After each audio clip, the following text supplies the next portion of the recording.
సేవకులారా సువార్తికులారా మీ దేవుని స్తోత్రం. మీ అందరికీ వందనాలు. Praise Lord. బాగున్నారా? దేవునికి మహిమ కలుగును గాక. దేవుడు మహా సంకల్పం బట్టి, మహా కృపను బట్టి గత కొన్ని సంవత్సరాలుగా, గత కొన్ని నెలలుగా మనము ఈ రీతిగా ఇలా దేవుణ్ణి మహింపరుస్తున్నందుకు వందనాలు. వినండి వినిపించండి కార్యక్రమంలో మీరు అందరూ చూస్తూ బలపడుతూ, అదే మీ ప్రార్థన ద్వారా నన్ను బలపరుచుతున్నందుకు మీకు ప్రత్యేకమైన వందనాలు. ఈరోజు ఈ సమయాల్లో ఏంటంటే లెంట్ డేస్, ఈ యొక్క లెంట్ డేస్ని చాలామంది చేస్తూ ఉంటారు.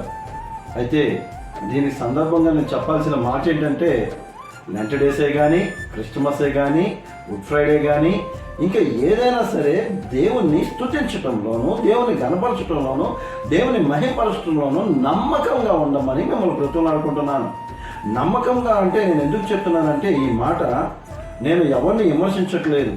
ప్రభువైన యేసుక్రీస్తు వారు నిత్యము జీవించును గాక, నిత్యము ఆరాధించును గాక, నిత్యము ఆయన్ని స్తుతించును గాక, నిత్యము ఆయన్ని గణపరచును గాక, నిత్యము మీరు ఆశీర్వదించబడును గాక, నిత్యము నిత్యము అని అనేకమైనవి మనకి ఇచ్చి ఉన్నాడు. కనుక మనం చేయాల్సిన ప్రార్థనలు, ఆరాధనలు, దేవుని యొక్క మాటలు, మన ప్రవర్తన ఏం చేయాలంటే నిత్యము ఉండేలాగన, నిత్యము మనం చూసి అనేక మంది సాక్షాత్తంగా మారాలి. 4 రోజులు, 90 రోజులు, 41 రోజులు, 51 రోజులు ఇవి కాదు. ప్రభువైన యేసుక్రీస్తు వారు చేశారు. దేవునికి మహిమ కలుగును గాక.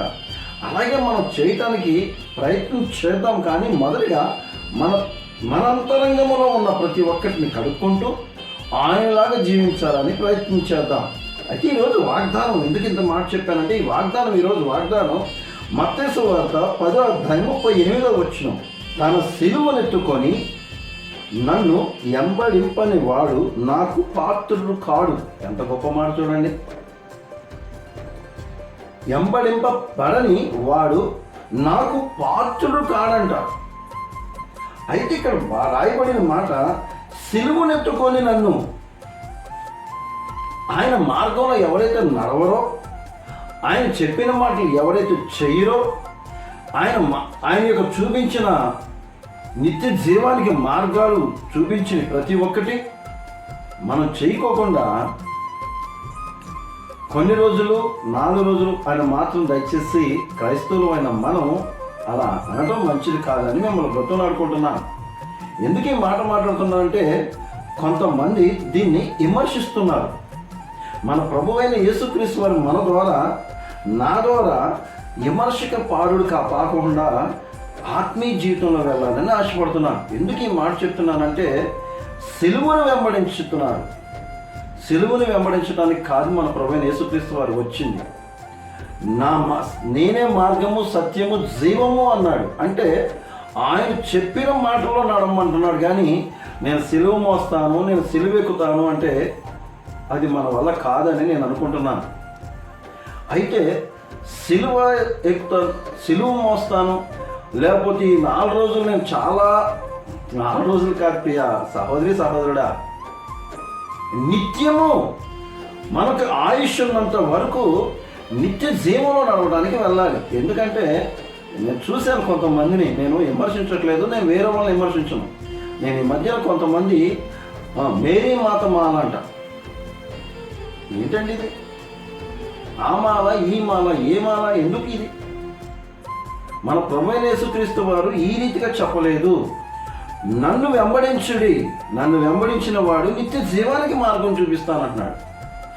నన్ను చూడండి, నేను పరలోక రాజ్యాన్ని చూపిస్తానంటున్నాడు. నేను వెళ్తున్నాను మీ కొరకు సిద్ధపరచడానికి, ఆ యొక్క స్థలాలను సిద్ధపరచడానికి మీ కొరకు అంటున్నాడు. నేనే మార్గము, సత్యము, జీవము నేనే అంటున్నాడు. ఇన్ని మాటలు చెప్తున్నప్పుడు కొన్ని మనం జాగ్రత్తగా ఎదవరికి ఛాన్స్ ఇవ్వకుండా చూడమని మిమ్మల్ని బ్రతుకులాడుకుంటున్నాను.